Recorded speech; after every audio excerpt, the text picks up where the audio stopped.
আমি অমিত আছি তোমাদের সঙ্গে, আর তোমরা শুনছো ভৌতিক কথা। কিছু অনুভূতি এমন যা তোমাদেরও হতে পারে। ঘটনা স্ক্রিপ্টিংয়ে রয়েছে নেহা।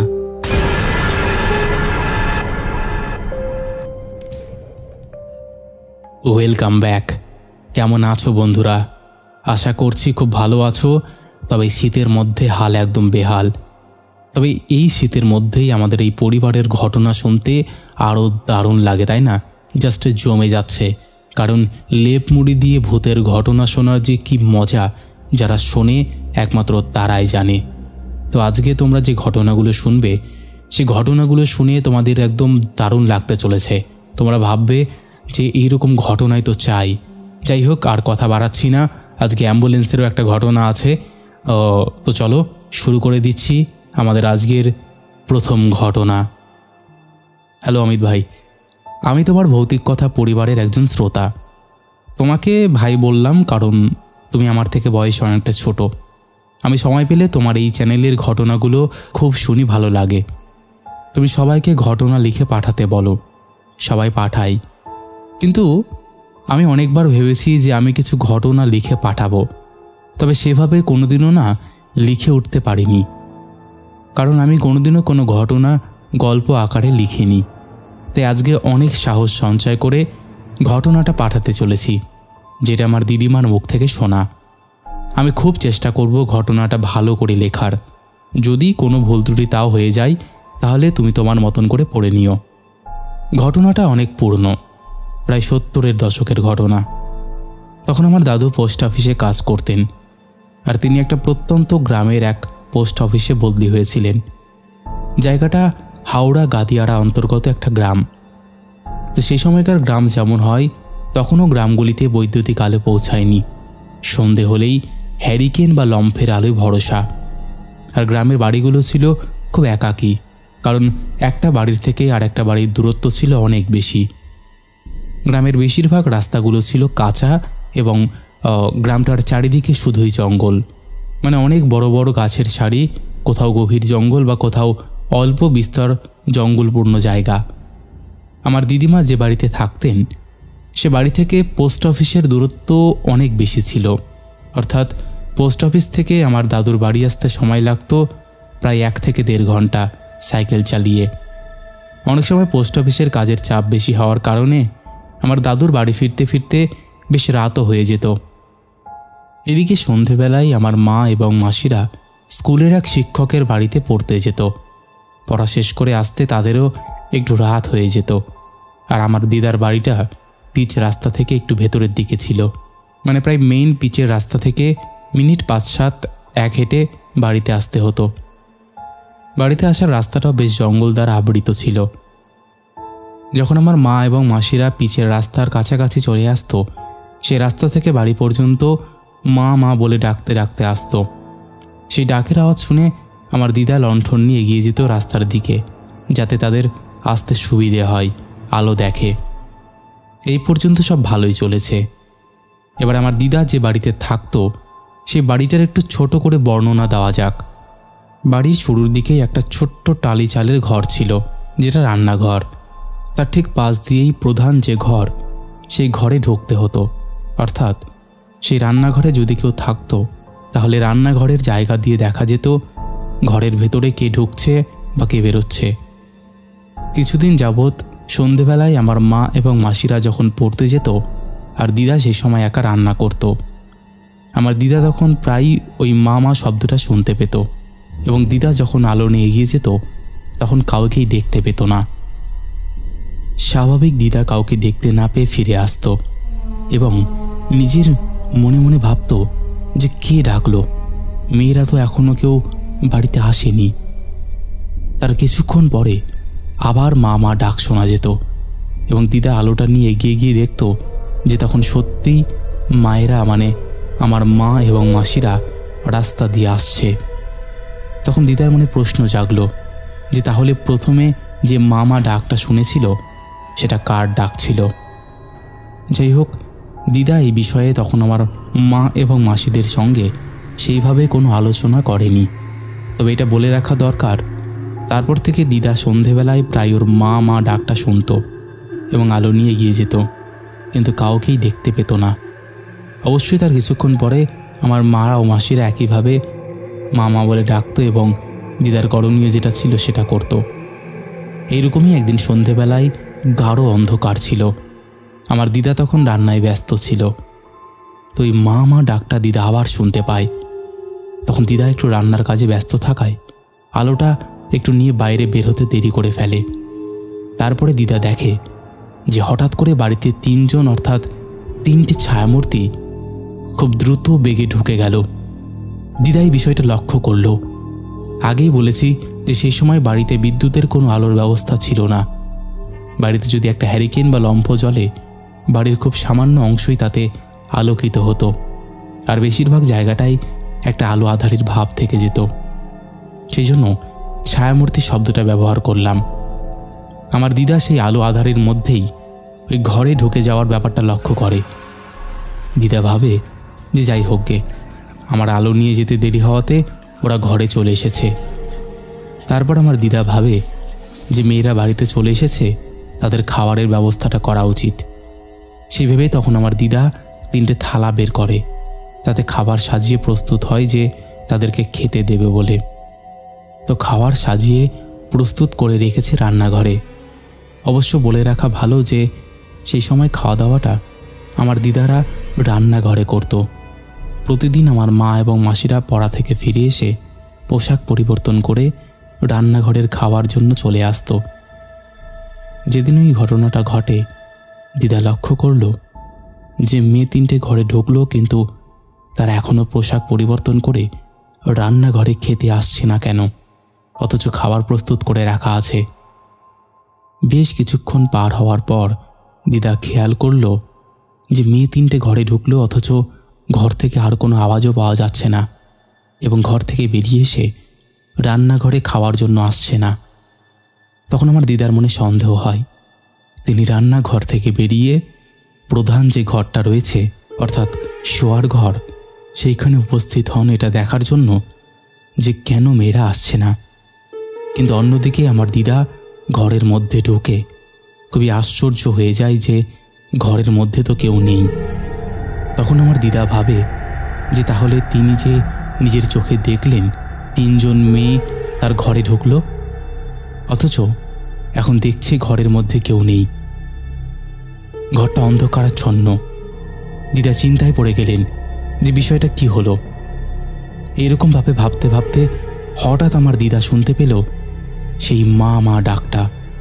তৎক্ষণাৎ আমার দিদা আলো নিয়ে বাইরে বেরিয়ে অর্থাৎ উঠোনের সামনে গিয়ে দেখল যে সত্যিই আমার মা এবং মাসিরা মা মা ডাকতে ডাকতে আসছে। এই দেখে আমার দিদার মনটা একটু শান্ত হলো এবং মা ও মাসিরা বাড়িতে এলো। তারপর এই বিষয়ে আমার দিদা মা মাসির সঙ্গে কোনো কথা বলেনি।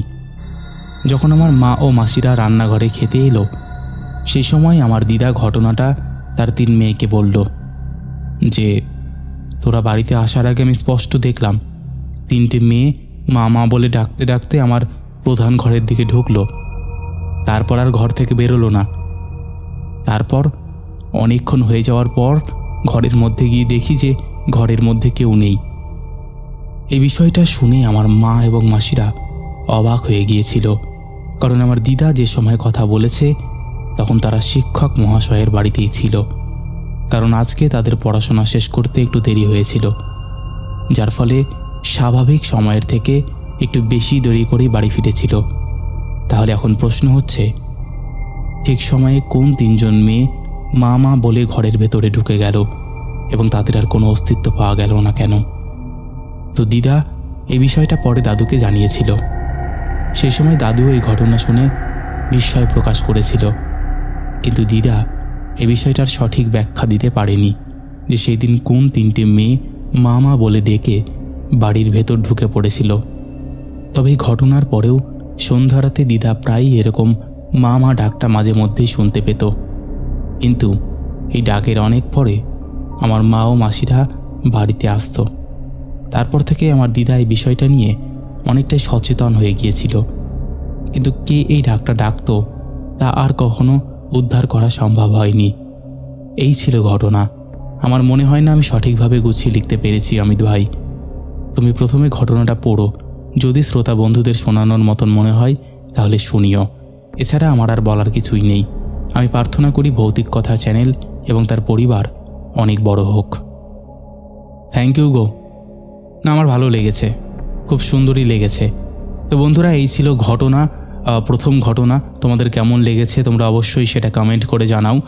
এরকম ঘটনা তোমরা আরও শুনবে কি না, সবাইকে ইন্সপায়ার করো যাতে তারা এরকম ঘটনা আরও আমাদের সঙ্গে শেয়ার করে।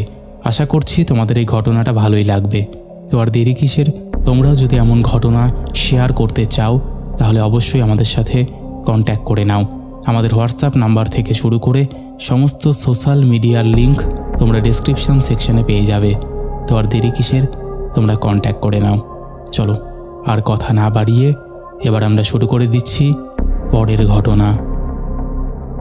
হ্যালো অমিতদা, এই ঘটনাটা লিখছি কারণ আজও কল্যাণী হাইওয়ে দিয়ে রাতের বেলায় বাসে উঠলে বুকের ভেতরে অকারণে একটা চাপ অনুভব করি।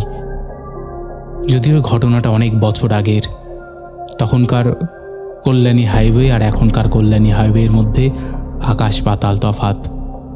ঘটনাটা খুব নাটকীয় কিছু নয় এবং এতটাই সাধারণ যে সেটাই ভয়ের আসল কারণ। সেদিন অফিস থেকে ফিরতে দেরি হয়ে গিয়েছিল, রাত প্রায় 11:30। ট্রেন ধরার উপায় ছিল না, তাই বাধ্য হয়ে কল্যাণী হাইওয়ে দিয়ে যাওয়া শেষ বাসটায় উঠি। বাসটা একদম পরিচিত রুটের, পুরনো হলেও নিয়মিত চলে। ড্রাইভার মাঝবয়সী মানুষ, কন্ডাক্টরও সাধারণ।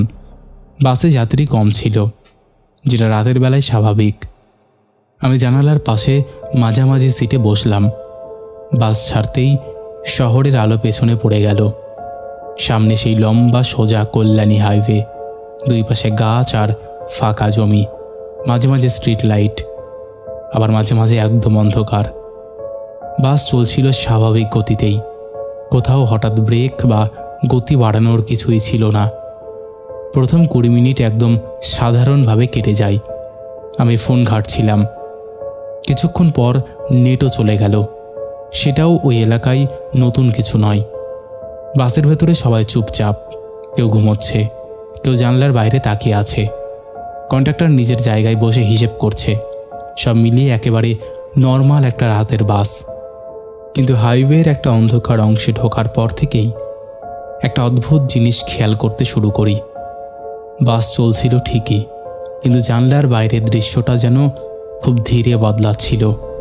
একই ধরনের গাছ, একই ধরনের ফাঁকা জমি, একই দূরত্বে স্ট্রিট লাইট। প্রথমে গুরুত্ব দেইনি, কিন্তু কিছুক্ষণ পর মনে হলো আমরা যেন একই জায়গায় অনেকক্ষণ ধরে বেরোচ্ছি। আমি ঘড়ির দিকে তাকালাম, সময় এগোচ্ছে, অথচ রাস্তা যেন এগোচ্ছেই না। বাসটা কয়েকটা স্টপেজ পার হয়ে গেল, যেখানে সাধারণত রাতে 2-1 নামে, কিন্তু সেদিন কেউ নামলো না, কেউ উঠলও না। ড্রাইভার কিছু বলছে না, কন্ডাক্টরও কাউকে ডাকছে না। এই নীরবতাটা ধীরে ধীরে অস্বস্তিকর হয়ে উঠছিল। হঠাৎ বাসের সামনে দিয়ে একটা কুকুর খুব কাছ দিয়ে পার হয়ে গেল। ড্রাইভারটা হালকা ব্রেক কষল, আবার চালাতে শুরু করলো। ঘটনাটা খুব সাধারণ, কিন্তু সেই ব্রেক করার মুহূর্তে আমার মনে হলো আমরা এই জায়গাটা আগেও পার হয়েছি। কয়েক মিনিট পর সত্যি একই ধরনের একটা বাঘ আবার এলো। আমি নিশ্চিত ছিলাম এই বাঘটা একটু আগেই পেরিয়েছি, কিন্তু মাথা ঠান্ডা রেখে নিজেকে বোঝালাম হাইওয়ের অনেক অংশ এরকম দেখতে ভুল হতেই পারে। পাশের সিটে বসা লোকটা খুব স্বাভাবিকভাবে জানলার বাইরে তাকিয়েছিল, তার মুখে কোনো ভয়ের ছাপ নেই। এতে আমি একটু শান্ত হলাম। বাস চলতেই থাকলো, কিন্তু অদ্ভুত ব্যাপার হলো ফোনে নেট নেই, ঘড়িতে সময় এগোচ্ছে, তবু মনে হচ্ছে আমরা অনেকক্ষণ ধরে একই দূরত্বে আছি। প্রায় 12:15 মতন হবে। বাসটা হঠাৎ এক জায়গায় থামলো। ড্রাইভার বলল সামনে ট্রাফিক একটু স্লো, 2-3 মিনিট লাগবে। এই কথাটাও একদম স্বাভাবিক, কিন্তু চারপাশে তাকিয়ে দেখি কোনো গাড়ির আলো নেই, কোনো হর্নের শব্দ নেই। পুরো হাইওয়ে যেন ফাঁকা। বাসের ভেতরে কেউ প্রশ্ন করছে না, কেউ বিরক্তও হচ্ছে না, সবাই চুপচাপ বসে আছে। এই অস্বাভাবিক চুপচাপ থাকাটাই আমার মাথার ভেতর কেমন একটা যেন চাপ তৈরি করছিল। 2-3 মিনিট নয়, প্রায় 10 মিনিট কেটে গেল। বাস তখনও দাঁড়িয়ে। ড্রাইভার খুব স্বাভাবিকভাবেই বসে আছে, কন্ডাক্টর জানলার বাইরে তাকিয়ে আছে, যেন অপেক্ষা করাটাই স্বাভাবিক। অবশেষে বাসটা চলতে লাগলো। কিছুক্ষণ চলার পর আমার সন্দেহ আরও বাড়ল, কারণ একটু পরেই সেই একই স্ট্রিট লাইট, সেই একই গাছের সারি আবার চোখে পড়ল। আমি এবার নিশ্চিত হলাম এটা কাকতালীয় নয়। আমরা এই অংশটা আগেও পেরিয়েছি। বুকের ভেতর কেমন যেন ঠান্ডা লাগতে শুরু করলো। আমি পাশের লোকটার দিকে তাকিয়ে খুব সাধারণভাবে জিজ্ঞেস করলাম, আপনার কি মনে হচ্ছে না রাস্তাটা একটু ঘুরে যাচ্ছে? সে কয়েক সেকেন্ড চুপ করে থেকে বলল, হ্যাঁ, রাতে এই হাইওয়েতে এমনই মনে হয়। কথাটা খুব সাধারণ, কিন্তু তার গলায় কোনো কৌতুক ছিল না, যেন সে নিজেই বিষয়টা মেনে নিয়েছে। বাস চলতেই লাগলো, কিন্তু কোথাও কোনো পরিচিত বড় মোড় আসছে না, কোনো বড় গাড়ির ভিড় নেই, শুধু আমাদের বাস আর রাস্তা ফাঁকা। হঠাৎ কন্ডাক্টরটা উঠে দাঁড়িয়ে সামনের দিকে গেল। ড্রাইভারের সঙ্গে খুব স্বাভাবিকভাবে দু একটা কথা বলল। কি বলল সেটা শুনতে পেলাম না। কিছুক্ষণ পর পরিচিত একটা ফ্লাইওভারের ছায়া চোখে পড়ল। আমি নিশ্চিত হলাম এবার সত্যি এগোচ্ছি। বুকের ভেতর একটু স্বস্তি এলো। বাসটা স্বাভাবিক স্টপেজে থামল। দুজন যাত্রী নামলো। এবার যাত্রী সংখ্যা সত্যিই কমল। এতে আমার মাথার ভেতরের চাপও একটু কমে গেল। কিছুক্ষণ পর বাসটা আবার নামার জায়গায় পৌঁছালো। আমি নেমে পড়লাম। পা মাটিতে পড়তেই অদ্ভুত একটা ঠান্ডা ভাব অনুভব করলাম। বাসটা স্বাভাবিকভাবেই চলে গেল, কোনো অদ্ভুত কিচ্ছু ঘটেনি। কিন্তু পরদিন জানতে পারলাম সেদিন রাত 12টা থেকে প্রায় 1:30 পর্যন্ত কল্যাণী হাইওয়ের একটা বড় অংশে যানবাহন চলাচল খুব কম ছিল। অনেকেই নাকি বলেছে রাস্তাটা অস্বাভাবিক লম্বা লাগছিল। কেউ কোনো দুর্ঘটনার কথা বলেনি, কোনো খবরেও কিছু আসেনি। তবু আমার মনে হয় সেই রাতে আমরা সবাই একদম নর্মাল একটা বাসে একদম নর্মাল মানুষের সঙ্গে বসে কল্যাণী হাইওয়ের মধ্যেই একটা সময়ের মধ্যে ঢুকে পড়েছিলাম, যেটা ব্যাখ্যা করার মতন কোনো ভাষা নেই। আর সেই কারণেই ঘটনাটা আজও আমার সবচেয়ে বেশি ভয় লাগে। জানি না সেদিন কি হয়েছিল। আর এই কল্যাণী হাইওয়েতে তো এখন ইউটিউবে প্রচুর ঘটনা আছে, আমি নিজে সেই ঘটনাগুলো শুনেছি। কিছুটা তো একদম মিলে গেছে আমার সঙ্গে। যাই হোক, এই ছিল ঘটনা। যদি ভালো লাগে অবশ্যই পড়ে শুনিও। তো বন্ধুরা, এই ছিল আমাদের আজকের দ্বিতীয় ঘটনা। আশা করছি তোমাদের ভালো লেগেছে। কেমন লেগেছে তোমরা অবশ্যই সেটা কমেন্ট করে জানিয়ে দাও। তোমাদের মধ্যে এখনও যারা এই পরিবারে যুক্ত হওনি তারা যুক্ত হয়ে যাও। যারা ভাবছো ঘটনা শেয়ার করব তারা শেয়ার করে দাও। আর একটা কথা, ভৌতিক কথা, কোনো রকম অন্ধবিশ্বাস, কোনো রকম কুসংস্কার বা কোনো রকম নেগেটিভিটিকে প্রশ্রয় দেয় না। ভৌতিক কথার কাজ শুধুমাত্র মানুষের জীবনে ঘটে যাওয়া ঘটনা সবার সামনে তুলে ধরা, নচেত আর কোনো উদ্দেশ্য নেই। তাই যারা বিশ্বাস করছো না তারা এগুলোকে এন্টারটেইনমেন্ট হিসেবেই নিয়ে নাও। চলো এবার আমরা শুরু করে দেই পরের ঘটনা। হ্যালো অমিতদা, কেমন আছো? আশা করি ভালো আছো। আমিও ভালো আছি। আজকে তোমাকে যে ঘটনাটা পাঠাচ্ছি সেটা আমার জীবনের সবচেয়ে ভয়ঙ্কর একটা ঘটনা, যেটা আমি চাইলেও কোনোদিনও ভুলতে পারবো না। এই ঘটনার সাক্ষী আমার 4 বন্ধু, তারাও আমার সাথে ছিল। তো বেশি কথা না বলে ঘটনাটা শুরু করছি। আমার বাড়ি যে জায়গাটায়, সেই বাড়ির ঠিক কাছে বিস্তীর্ণ বড় একটা জায়গা আছে। চারিদিকে লাল কালারের প্রাচীর, আর ভেতরটা পুরো জঙ্গল। আর জঙ্গলের ভেতরের পুকুর কাটা আছে, যেখানে মাছ চাষ করা হয়। জায়গাটা নিচু হওয়ার কারণে বর্ষার সময় পুরো জঙ্গলটা ভরে যায়, আর মাছ পুরো জঙ্গলে ভেসে যায়। সবাই ওই পাঁচিলের ওপর উঠে ছিপ দিয়ে মাছ ধরে। সবার মাছ ধরা দেখে খুব ভালো লাগতো। আমারও মনে হতে লাগলো যে আমিও মাছ ধরব। যখন আমি ক্লাস 6 কি 7-এ পড়তাম, তখন থেকেই মাছ ধরা আমি শুরু করি। মাছ ধরা একটা ভয়ঙ্কর নেশা, যে ধরেছে সেই জানে কতটা ভয়ঙ্কর নেশা। ভোরবেলায় 5টা 5:30টার সময় উঠে মাছ ধরতে চলে যেতাম। আটা দিয়ে কই মাছ, পুঁটি মাছ এগুলো ধরতাম। আর সন্ধেবেলায় টর্চ মেরে দেখতাম যে মাছ খাচ্ছে কিনা। এতটাই নেশা হয়ে গিয়েছিল। তারপর যেটা হয় আর কি, পড়াশোনার চাপ বাড়ে, আর মাছ ধরা হয় না। পরবর্তীকালে আর সেখানেই মাছ চাষ করা হতো না, তাই নেশাটা অনেকটা কেটে গেছিল। 10 বছর পর 2016 ডিসেম্বর মাসের মাঝের দিকে পুরনো প্রেম আর পুরনো নেশা কোনোদিন কেউ ভুলে থাকতে পারে না। আমার ক্ষেত্রেও সেটা ব্যতিক্রম হলো না। আমরা সব বন্ধু মিলে খেলার মাঠে বসে আড্ডা দিচ্ছিলাম। হঠাৎ এক বন্ধু মোবাইল বের করে বলে, দেখ দেখ ভিডিওটা দেখ, তোর কাকু যেখানে থাকে সেখানে কত বড় মাছ ধরেছে। এটা দেখে আমার সেই পুরনো নেশা জেগে ওঠে। সবাই আলোচনা করে সিদ্ধান্ত নিলাম আমরা যাব সেখানে। কাকুকে বলে আমরা বেরিয়ে পড়লাম মাছ ধরার উদ্দেশ্যে। আমাদের প্ল্যান ছিল দুপুরে যাব, বিকেলে মাছ ধরে কাকুর বাড়িতে রাতের খাবার খেয়ে রাত 10টার দিকে চলে আসব। সেখানে গিয়ে মাছ ধরলাম। রাতে আমরা সবাই বসে আড্ডা দিচ্ছিলাম। কাকু অ্যাম্বুলেন্স গাড়ি চালাতো। আমরা কাকুকে বললাম, আচ্ছা তুমি এতদিন ধরে যে গাড়ি চালাও, এমন কোনো ঘটনা তোমার সাথে ঘটেনি যেটা খুব ভয়ের? কাকু অনেক ভেবে বলল, একটা ঘটনা শুনবি? আমরা একটু নড়ে চড়ে বসলাম। কাকু বলে উঠল, শোন তবে। একদিন বর্ষার রাত আমার কাছে কল এলো, একটা লাশ আছে, তাকে বাড়িতে পৌঁছে দিতে হবে। আমি বেরিয়ে পড়লাম হাসপাতালের উদ্দেশ্যে। আমি দেখি তার ফ্যামিলির লোক আছে। 3 জন লাশটাকে গাড়িতে উঠিয়ে রওনা দিলাম গন্তব্যের উদ্দেশ্যে। আমার পাশে একজন আর পেছনে লাশের পাশে 2 জন। গাড়ি চালাতে প্রবলেম হচ্ছে কারণ বৃষ্টি পড়ছিল। আমার পাশে যে বসে আছে সে বলল, একটা শর্টকাট রাস্তা আছে, সেটা দিয়ে চলো। আমি তার কথা শুনে সেই রাস্তায় গাড়ি ঘুরিয়ে দিলাম। রাস্তাটা ছোট, নিলিবিলি। সে রাস্তায় রাত্রে গাড়ি চলেই না বলতে গেলে। কিছু দূর যাওয়ার পরে পেছন থেকে ধূপ করে একটা শব্দ আসে। আমি পেছনে তাকিয়ে দেখি লাশটা স্ট্রেচার থেকে পড়ে গেছে অ্যাম্বুলেন্সের ভেতরে। পেছনে যারা বসেছিল তাদেরকে বললাম, তোমরা কি একটু দেখে বসতে পারছো না? তারা বলল, ঘুম চলে এসেছিল, বুঝতে পারিনি।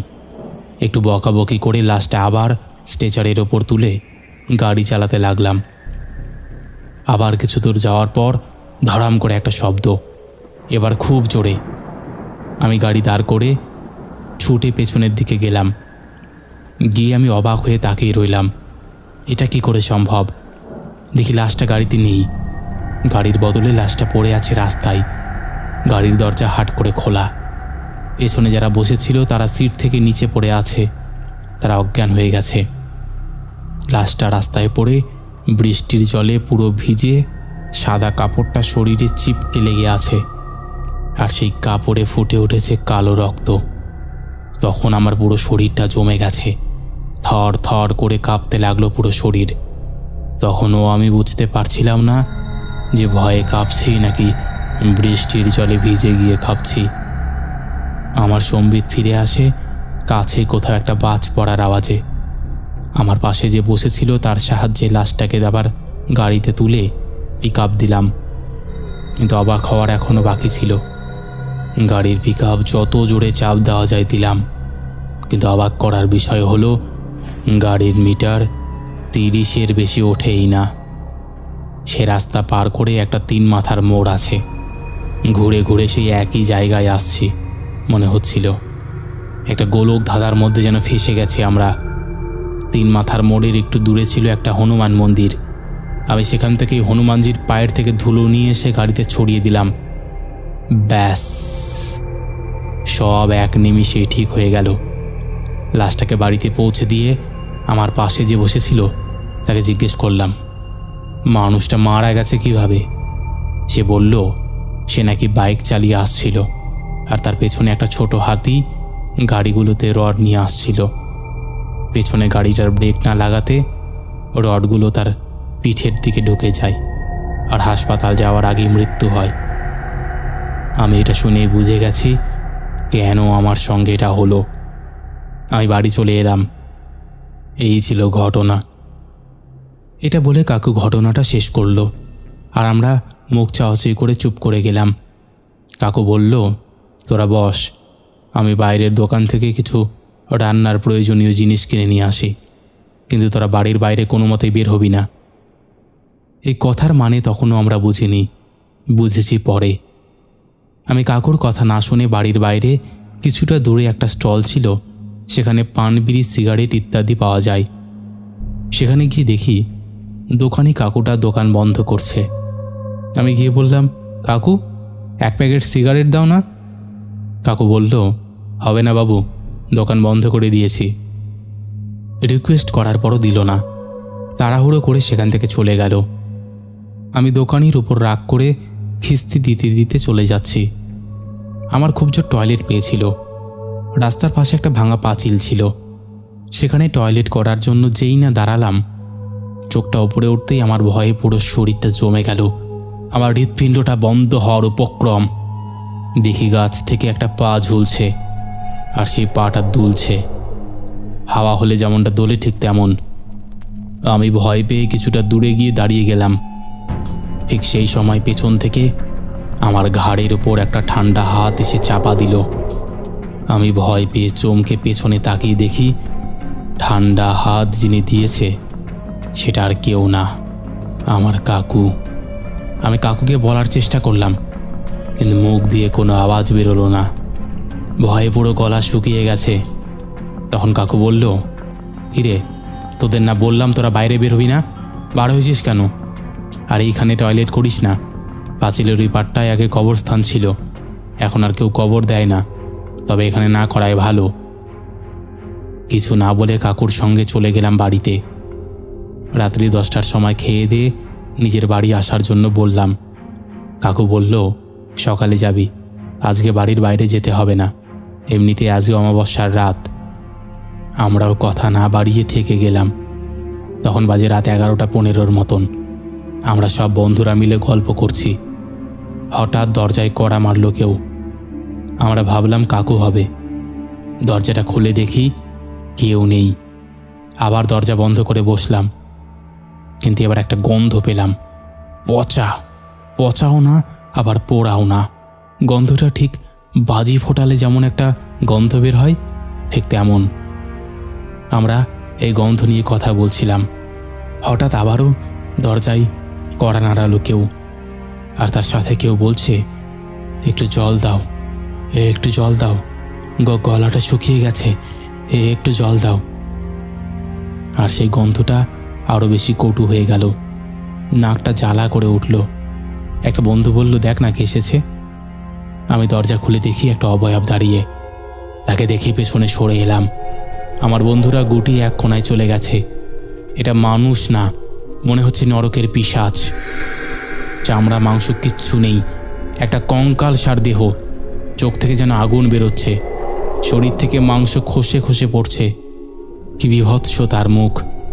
আর বলছে, একটু জল হবে, জল। এটা দেখে আমরা কেউ আর থাকতে পারিনি, অজ্ঞান হয়ে পড়েছিলাম। তারপর আর কিচ্ছু মনে নেই।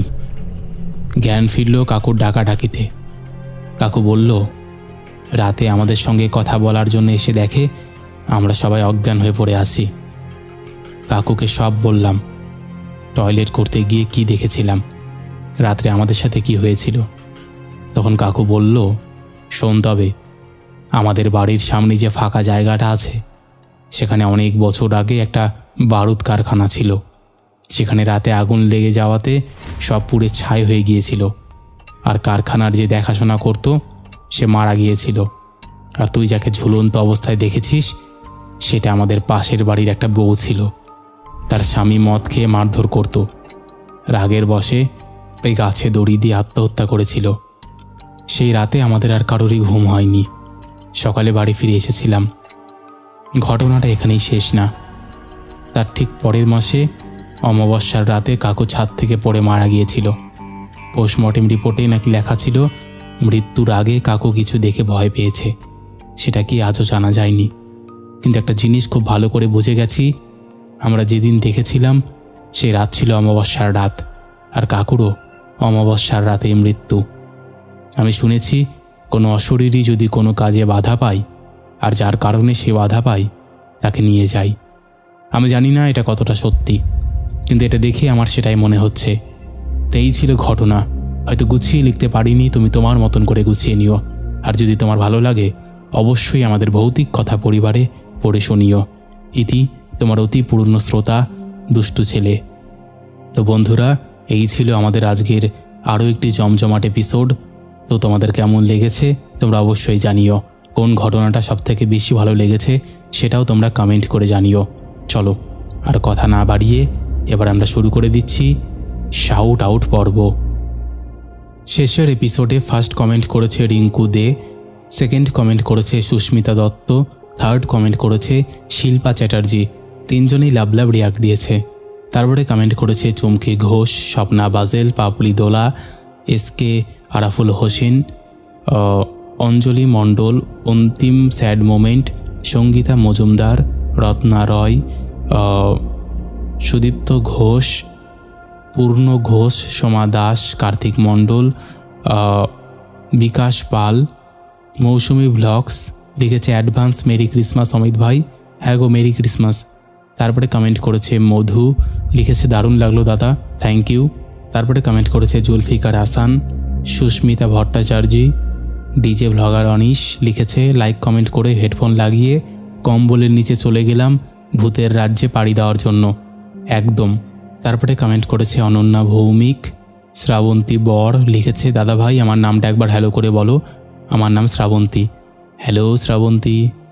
তারপরে কমেন্ট করেছে মৌবনী মুখোপাধ্যায়, বিশ্বজিৎ বিশ্বাস লিখেছে দাদা কাজের অনেক চাপ থাকার কারণে ঠিক টাইম মতো আসতে পারিনি, কিন্তু আজ ঠিক টাইম মতো চলে এসেছি, একবার নামটা হ্যালো করে বলো। হ্যালো বিশ্বজিৎ। তারপরে কমেন্ট করেছে জবা দেবী, ভাই ভাই পেন্টার, শিহাব শাফিরুদ্দিন, মৌসুমি ব্লগস, রৌনক দত্ত, গীতা গোস্বামী, তন্নি হালদার, সমীর সরকার লিখেছে এই শীতের রাতে ঘটনাগুলো জাস্ট জমে যাবে অমিতদা, হেডফোন লাগিয়ে তোমার ঘটনা শুনছি মধ্যমগ্রাম থেকে, একদম। তারপরে কমেন্ট করেছে মহাসিনা বেগম, বাপন দাস, মুসলিমা খাতুন, বিকাশ মুর্মু, শ্রেয়সী বর্মন লিখেছে টাইটেলটা পড়েই এক্সাইটমেন্ট বেড়ে গেল, একদম। তারপরে কমেন্ট করেছে দীপ মণ্ডল, কার্তিক মণ্ডল, রাহুল পালমাল, পায়েল দে লিখেছে ঘটনাটা দারুণ ছিল, খুব খুব খুব ভালো ছিল, আমি চোখ বন্ধ করে শুয়ে শুয়ে শুনছি গায়ে লেপ দিয়ে, অন্ধকার ঘর, হঠাৎ করেই আমার প্রথম ঘটনাটা শুনে ভয়ে শরীর ঠান্ডা হয়ে গেল, থ্যাংক ইউ।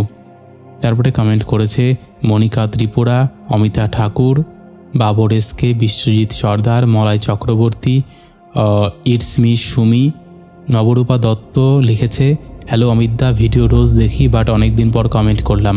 হ্যাঁ গো, তাই তো দেখছি।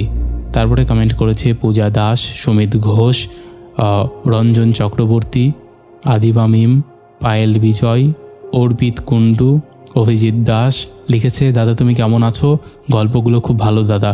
ভালো আছি, তুমি কেমন আছো? তো এইরকম অসংখ্য প্রিয় মানুষেরা আমাদের শেষের এপিসোডে কমেন্ট করেছে, যাদের কমেন্ট আমি আর চাইলেও পড়তে পারছি না। তো আজকের মতন এখানেই শেষ করছি, আবার দেখা হবে নতুন কোনো ঘটনা নিয়ে।